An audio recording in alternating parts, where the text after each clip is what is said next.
In this video, I'm taking you to Isfahan, one of the main targets of the US-Israeli war of aggression. Isfahan is the third most populous city in Iran, located in the central parts of the country. But it's not just another major city. Isfahan was once the capital of Iran under the Safavid dynasty, a period when Persia was at the height of its cultural, architectural, and political power. That legacy is still visible everywhere you look. Isfahan is one of the most historically and culturally rich cities in the region. At the center of it is Nakhchivan Square, one of the largest city squares in the entire world and a UNESCO World Heritage Site. Geographically, it sits in a very unique position. Isfahan lies on a plateau in central Iran, surrounded by arid plains but framed in the distance by the Zagros mountain range. These mountains historically acted as both a barrier and a shield, protecting the region while also shaping trade routes and movements across the country. Running through the city is the Zayan-de-Rud River, one of the most important lifelines in central Iran. In a region that is otherwise dry and unforgiving, this river made settlement, agriculture, and expansion possible. That is partly why Isfahan became what it is. It wasn't random, it was strategic, and culturally it has always been diverse. Even during the time of Cyrus the Great, Isfahan was known for its religious and cultural tolerance. And that spirit still exists today. The city is home to Muslims, Christians, Jews, and many others, with mosques, churches, cathedrals, and synagogues all coexisting within the same space. So when you look at Isfahan, you're not just looking at a city, you are looking at a place that has carried history, culture, religion, and power through nearly every era of human civilization. And now it's a city under bombardment. Our first visit was to one of Isfahan's most important cultural sites, the Persian Garden Museum, to examine the damage done to the UNESCO World Heritage Site known as Chehel Sutun. Chehel Sutun is a stunning pavilion and garden commissioned centuries ago by the Safavid ruler Abbas the Great. The pavilion sits at the center of a massive garden, surrounded by trees that are hundreds of years old, with a large reflecting pool directly in front of it. Chehel in Farsi means 40, and Sutun means columns. The structure itself is held up by 20 massive wooden columns, but when it's reflected in the pool, they appear as 40. Hence the name Chehel Sutun, the palace of 40 columns. Architecturally, it is beautiful, but what really stands out is the artwork inside. The walls are covered in detailed frescoes depicting Safavid history, royal gatherings, battles, celebrations, scenes filled with human figures, faces, and movement. And when you see that, you might stop and ask yourself, how does an Islamic civilization produce art like this? Because generally, across much of the Islamic world, especially in Sunni traditions, there has historically been a strong discouragement of depicting human figures, particularly religious ones. That is why you often see Islamic artwork expressed through calligraphy, geometry, and architecture instead. But Iran is different, and a big part of that difference goes back to the rise of the Safavid dynasty. Before the Safavids, Iran was largely Sunni, but when the Safavids came to power in the 16th century, they made a decisive move. They adopted Twelver Shi'ism as the official state religion and forced its adoption across the population. This wasn't just a theological decision, it was a political one. The Safavids were surrounded by powerful Sunni empires like the Ottomans to the west, and adopting Shi'ism created a clear identity that separated them from their rivals and unified their territory under a distinct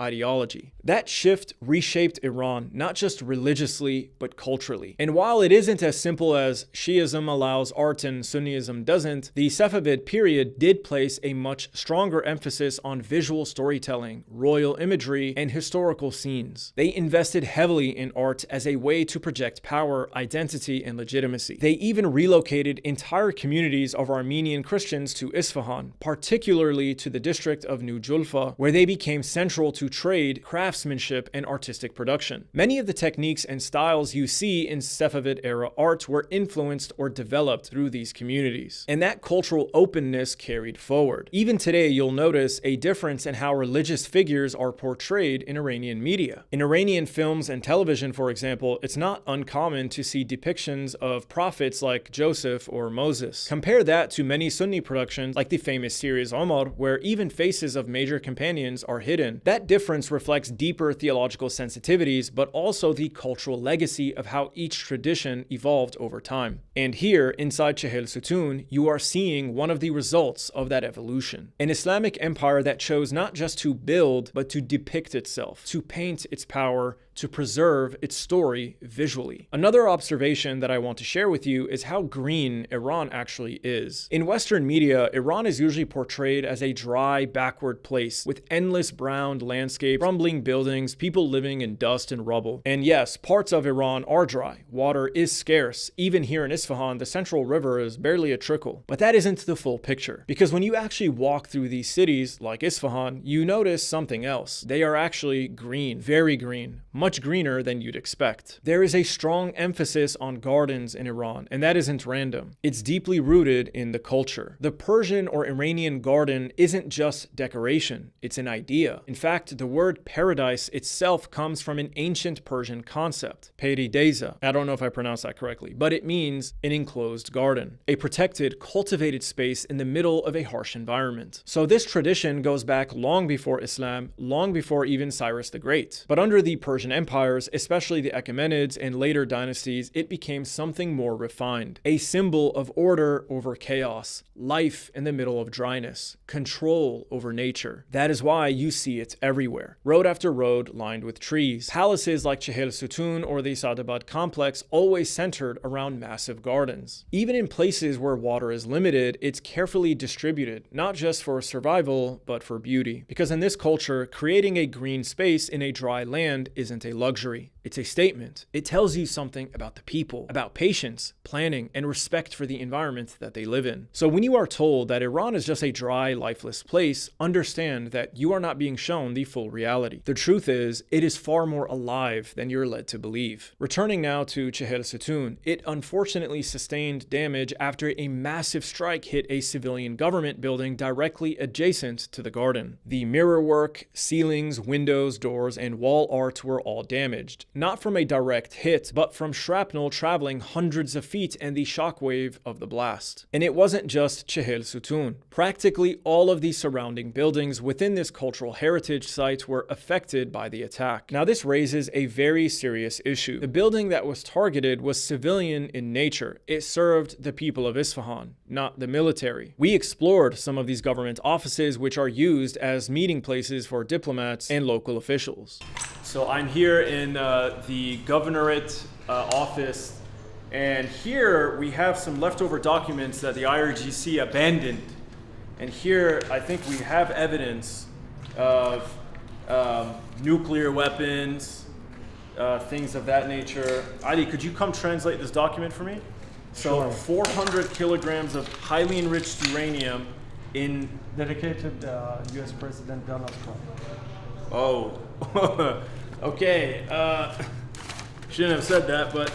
Mind you, this area is visited by hundreds of thousands, if not millions of tourists every year. This area is part of a UNESCO-recognized cultural heritage site. So during wartime, it is common practice to clearly mark these locations so that they are identifiable from satellites, drones, and fighter jets as protected zones, which makes the damage here especially significant. Because even when a site isn't directly targeted, strikes this close still put centuries of history at risk, and it's even worse when it has zero justification. Now, if you've watched all 3 episodes so far, you've probably noticed a pattern. Civilian infrastructure being targeted to break society itself. This attack is just another example of that. Afterwards, we stopped at one of the oldest and most famous restaurants in Isfahan, Biryani Azam, or Biryani Shad. It's a historical spot known for its traditional atmosphere, its mirror work, and architecture that still reflects the Safavid era. It was here that I got to try some of Isfahan's most famous dishes. One of them is known as khorashti mast, which is a saffron yogurt and meat pudding. It's made by slowly simmering shredded lamb or beef with thick yogurt, egg yolks, sugar, saffron, and sometimes rose water until it turns into this rich, golden, almost dessert-like dish. I never thought I'd ever try eating meat in a pudding, but it was honestly one of the best things that I've ever had in my entire life. This is khorashti mast,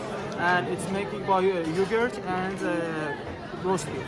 We massage the roast beef and the yogurt with each other and extract saffron and some honey. Then we massage this for 5 or 6 minutes. Then it's ready. So yogurt, roast beef, saffron extract, and honey. You massage it all together, and it makes this very nice pudding here. that is really delicious. It's not just a meal. It's dessert. What do you rate it? 9. 9? 9 out of 10? And then there's the main dish Isfahan is known for, biryan, which is a minced lamb heavily spiced, cooked in a pan, and then served on a flatbread with a side of broth. Simple ingredients, but very rich and very heavy. And this food isn't random, it reflects Isfahan. Isfahan sits in central Iran, which is historically wealthy, politically important, and was once the capital of a major empire. So this was a city of power, trade, and influence, and the food reflects that. That is why there's a heavy use of meat, saffron, nuts. These are not the foods of a poor or isolated region. They are the foods of a place that had access to resources, trade routes, and wealth. Even the way it's prepared, slow, deliberate, rich, that tells you a lot about the culture. This is not a survival food. This is a city that at its peak had the luxury to turn food into art. And that legacy is still alive today. Later that evening, we attended a mourning ceremony for an entire family that had been killed. The father had spent weeks away from home. When he finally returned, he came back to his wife and 3 children. That same night, however, unfortunately, they were bombed. Everyone was killed, except for his young baby girl, who is now an orphan fighting for her life in the ICU at Isfahan's hospital. Now, every night there are gatherings all across the city, rallies meant to raise morale and bring people together. But on this night, however, it was different. This wasn't just about raising morale. This was about grief. A funeral procession carried the bodies forward while preachers and singers recited prayers, some for patience, others for justice, and many calling for revenge. There was a marching band, men and women crying, people holding up images of the supreme leader. It was intense, it was emotional, it was heavy. You could feel it in the air. After that, we attended another rally, one of many taking place across the city, as you already know. Like the others, it included speeches, poetry, war songs, and large projectors showing Iran's military response. There was also a family of martyrs present where people came to pay their respects. The son and daughter of a factory worker who had been killed stood in front of the crowd and spoke to us. We just got your help and your interference and your humanitarian interference made us mourning. We are grieving these days. What you call help, they just made us to be adorned in black. We are mourning. We are tearing. We have tears these days. I know nothing, but I'm sure that my father wasn't a military person. He was a simple worker. We got your help. And your interference removed the warm embrace of our fathers. We lost our fathers.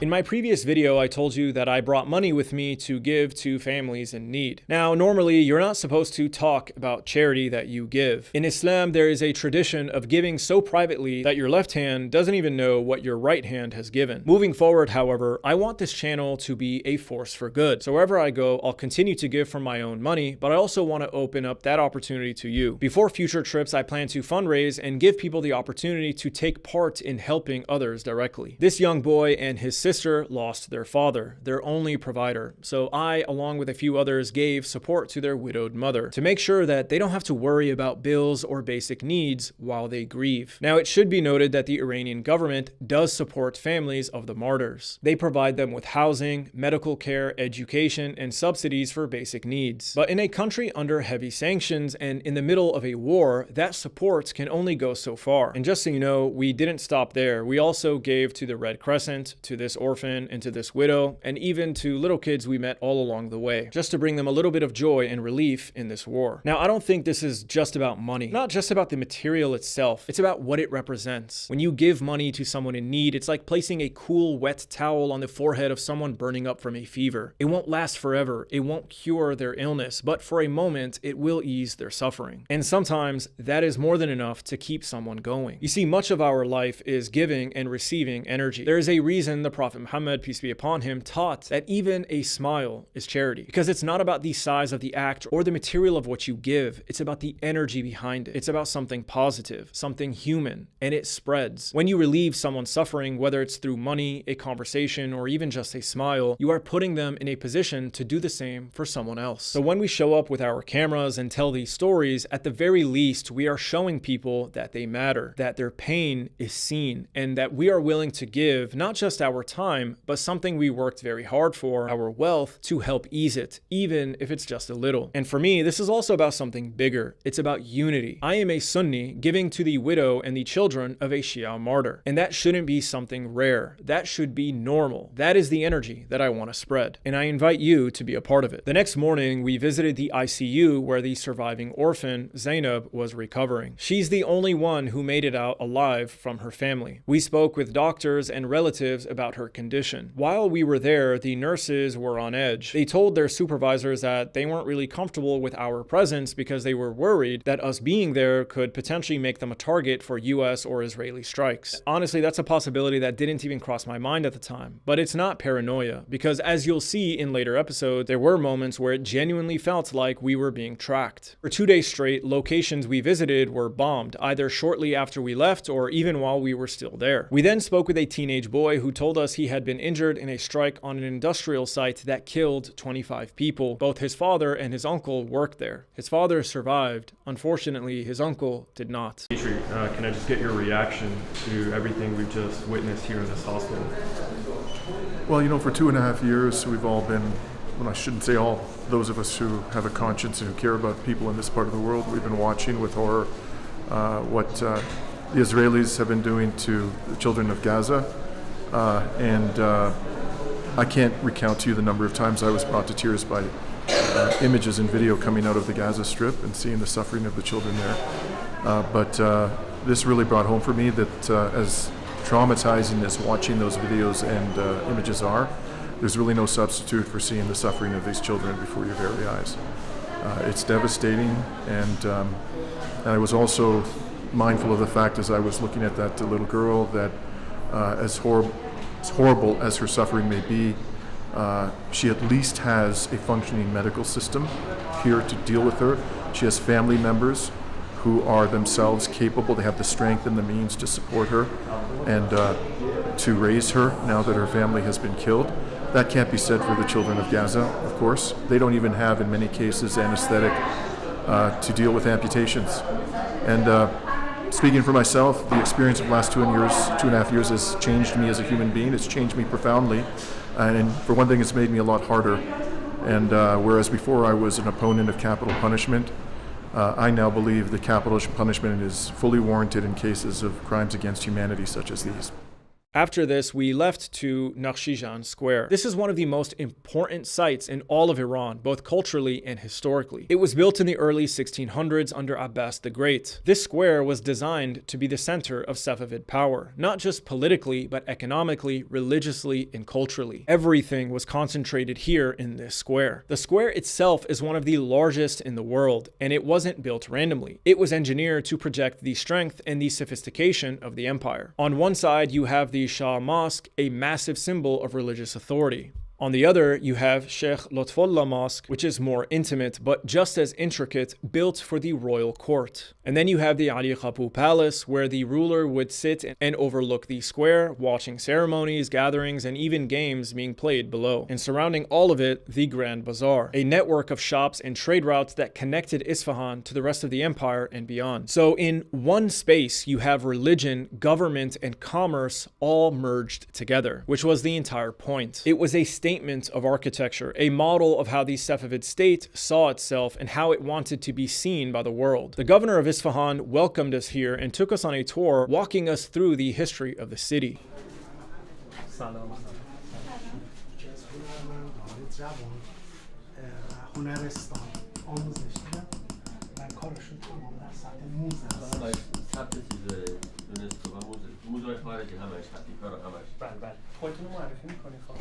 لیلا نبیون هستم. Leila Nabiyan. نبیون. Nabiyan. Abbas Shirda. Actually, he taught her how to do this art.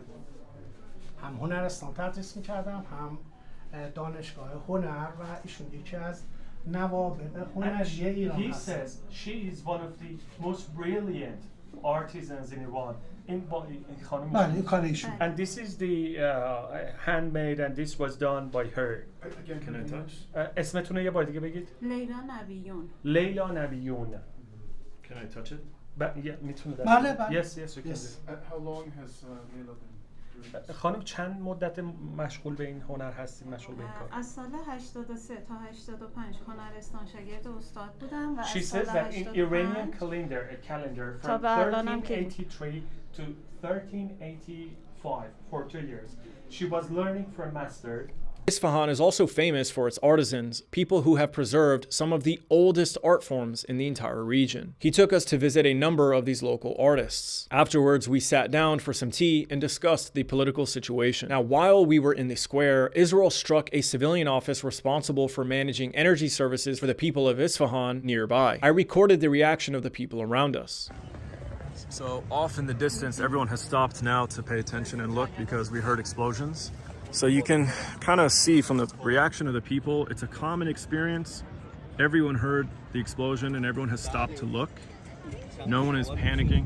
There you go. You heard it? Boom, there's smoke off in the distance. There's smoke off in the distance. That was a big explosion.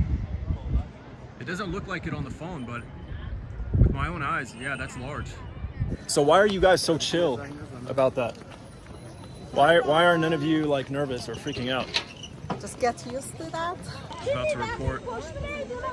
همین الانی که داریم گزارش تهیه می‌کنیم دقیقاً دل شمالی میدان نقش جهان مورد اصابت قرار گرفت. اما همینطور که می‌بینید مردم راحت دارن زندگی میکنن، زندگی جاریه. این آقام داره فیلم برداری میکنه، درسته؟ I don't speak Farsi. اوه جنتی.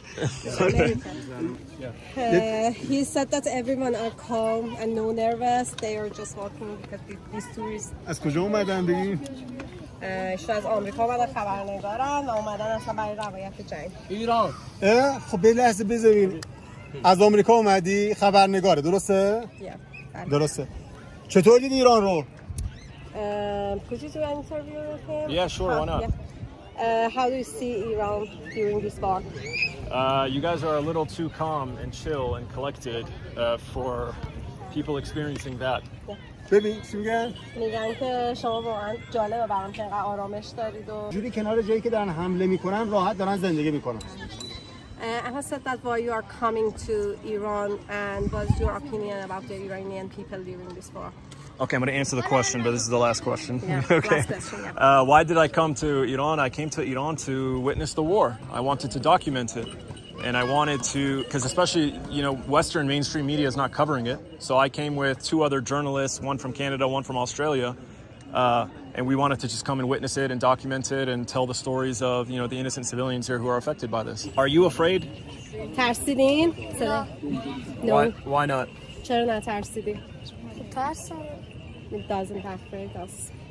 We would not afraid of this explosion. چرا؟ چون که ایران هیچ نمیترسه. Iran never scared anything. This was a very different experience for me. Throughout the trip, I've heard explosions, especially late at night. Some of these explosions are loud enough to wake you up. They're strong enough to shake the entire building like a thunderstorm. This time, however, I was actually standing outside in the open. So naturally, I was on edge, wondering if another strike would land any closer to us. But when I looked around, I noticed that everyone was calm. There was no panic, no chaos, and that calmed me down almost immediately. After that, I went shopping. I'm a huge fan of maps, so when I saw this carpet map of Iran, I had to walk in and get it, and a few extra things for my family, of course. I also picked up a rug from this charismatic carpet merchant. This is something Isfahan is known for, of course. Carpet weaving in Iran goes back thousands of years, but Isfahan, especially during the Safavid dynasty, became one of the most important centers for it. These weren't just rugs, they were status symbols, works of art commissioned by royalty, traded across continents, and used to showcase the wealth and sophistication of the empire. And today, that tradition is still alive. These carpets are handmade, thread by thread, knot by knot. And when you really understand what you're looking at, you realize you're not just buying something decorative, you are buying time, sometimes years of someone's life woven into a single piece of art. This beautiful carpet behind me is hand woven, takes a year and a half to do. You know how much it costs? $1,500 for a year and a half of your life. Silk and wool. The person who weaves this takes them a year and a half. Let's say their career lasts 40 years. You can only maybe weave 15 to 20 carpets in your entire life, and this is one of them. This is an example of a carpet that is made by pattern. You know, when the weavers want to weave this carpet, they have a design. Most of the time, same size of the carpet or 1/4. If the carpet is symmetric like this one, even with 1/4 of the carpet, they can weave the whole carpet. And it has little squares in it. Each square symbolizes one knot of the carpet, so the weavers can weave it. Carpets that are made by imagination are like this, the tribal ones. The weavers, whatever have in the mind, just weave it in the carpet. You can find a lot of mistakes in the pattern. Which is quite natural. Exactly, because that's how they weave it. It makes it particular. It's like a piece of painting. Right. Even the colors, you see the colors are not perfect, like this one for example. It can be here like lighter, or it's not exactly same color. Mm-hmm. It's not really a mistake, it's a style that's not symmetrical.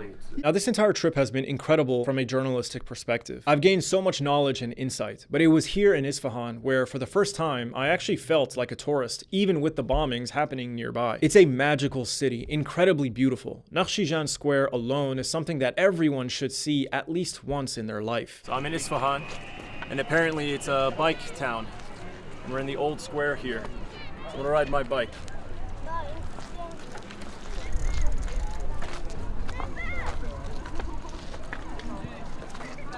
I have to say, I really was not expecting to come to Iran and ride my bike. Before I came, I was so afraid. Everyone's commenting, you're gonna die, you're gonna die, you're gonna die. And instead, I'm riding my bike around Isfahan. Hopefully it doesn't get worse and escalate. Obviously it could. And I'm very privileged and safe and secure to do that. Obviously, this is not an easy situation for Iran and the people of the region as a whole. This is a stressful time. But yeah, this is just crazy. This is not what I was expecting. But I'm very grateful for the experience. Okay, finished.